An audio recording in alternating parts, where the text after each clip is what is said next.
If I was starting my Roundnet journey all over again and I wanted to become a master at defense, this is exactly what I would do. Hi, I'm Eli and I'm one half of White Lotus Roundnet, and Mitch and I, for pretty much our entire Roundnet career, have been known as the defensive team because that's all we really care about. We have spent so much time and energy learning all of the deepest ways to understand how to play defense, and it is still really hard, as we all know, because the rules are a little bit broken at the moment, but we're working on that. And there are still so many beautiful things that we learned that literally went from us being able to get like touches here and there against bad hitters to now playing against even premier level hitters and being able to get them to say, oh shit, you guys are always in the way. And that is really awesome for us. And I would like to share a bunch of what I learned with you right now. I think the most essential thing that sets Mitch and I apart from most other players is that we think about Roundnet on a deeper level. I want you to start thinking about Roundnet on a different level. Most players are robots. Their brain is like a math machine. They run to one spot on defense, follow a specific program, then set themselves up with a body block, usually make their body really tense, probably close their eyes, and the ball's already past them. And I don't blame anyone. That's probably the easiest way to start at least getting touches on the ball when you're first getting started, but it doesn't work against good hitters, and it's honestly a really boring way to play because you start to just go on autopilot while you're playing defense. So I'm about to smash that way of viewing the game for you. So lesson one is don't be an NPC. You gotta let your defense be a fun and expressive and creative experience. So here's how you do it. To be a crazy defender, you have to move like water. The hitter's only job is to get the ball past you. You and your partner's only job is to shape and create a form that stops that from happening. When I say create a form, I mean that we're playing a round circular game, right? The net is circular. You're always trying to get the ball to go back towards the net when you're playing defense. So start to think about how you can literally shape your body to guide a ball back to the net. You can think about that on an individual level, that when you're setting a body, you want to create rounder shapes that redirect and reflect the ball towards the net. But then you can also think about a shape with two players, how you and your partner can both form some sort of wall that then reflects the ball and gives the highest chances that the hitter cannot get the ball past you. So you want to start thinking on this type of a level. What is the shape that I can form that takes away the most options and moves the ball to the best possible place? So there are three real keys to moving like water. The first is that the ball will show you the way. Stare at the ball. The ball gives you more information than anything else. I'm about to give you some eye science that's going to blow your mind. I was having this awesome conversation with Charles, the founder from Revol, the other day, and his day job is that he is an eye doctor. And he told me that when the eye looks from one place to another, it always jumps. Like, try moving your eyes in a smooth line right now. You'll notice that they always go tuk, tuk, tuk, tuk, tuk. Really, try it. But if you have something to follow with your eyes, then your eyes can move in a smooth motion. Like if you try to follow my fingertip right now and I go like this, your eyes can follow it. Whereas if I don't have my hand there and you try to look from that side to that side of the screen, your eyes will jump.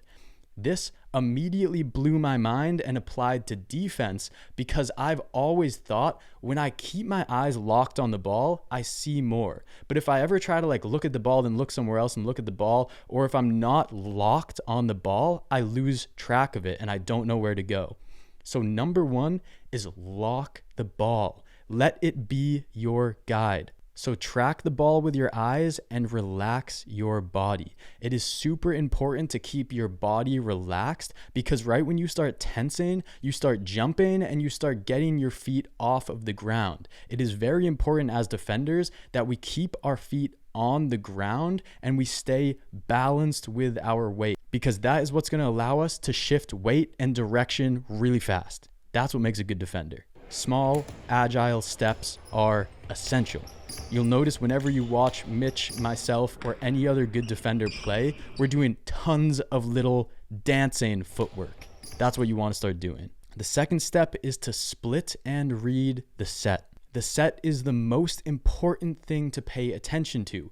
When a set lands on one side of the net, you know that the hitter can only hit in one direction. It is always the set that limits or gives the hitter all of their possibilities. So pay attention to the set. Again, lock your eyes. So you should do everything in your power to get a super good view of the set. I want you to be able to see the set bouncing off of the setter's hand. A great drill you can do here if you have 4 people is that you play a point normally, but then right before the setter sets, they just catch the ball. And you and your teammate should focus on the fact that you are both in positions where you're staring at the ball as they catch it. You want to see that in so much detail. You want to be able to taste it when the ball is bouncing off of the setter's hand. The ideal positioning for you and your partner is that right before the setter sets the ball, you two are split on opposite sides of the setter so that you can more easily cover 360 degrees together. And lastly, step 3 to becoming a hitter's worst nightmare is that you got to be more patient than they are. Water doesn't move until its container shifts forms, and then right when its container changes, it shifts immediately. Now that you and your teammate are splitting the setter, you want to watch where the set is landing on the net and then take away the hitter's best options as fast as possible. The best hitting options are usually the extreme pull and the extreme push. That means that you and your partner should both focus on taking away whichever one of those options you are closest to. You can recognize what the most extreme angles are by watching where the ball is going to land on the net and then positioning yourself at the most extreme angle that a hitter could hit based on where that ball lands.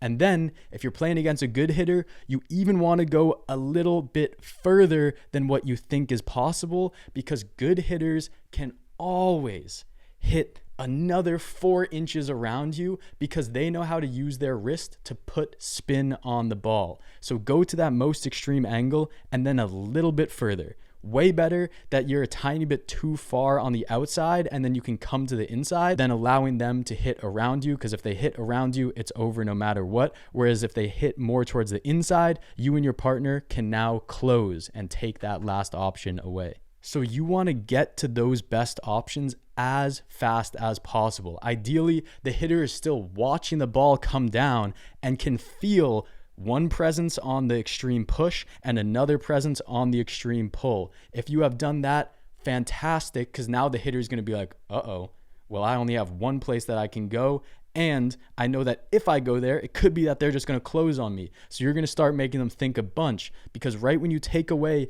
the easiest hits, the best hitting options, then the hitter has to start thinking.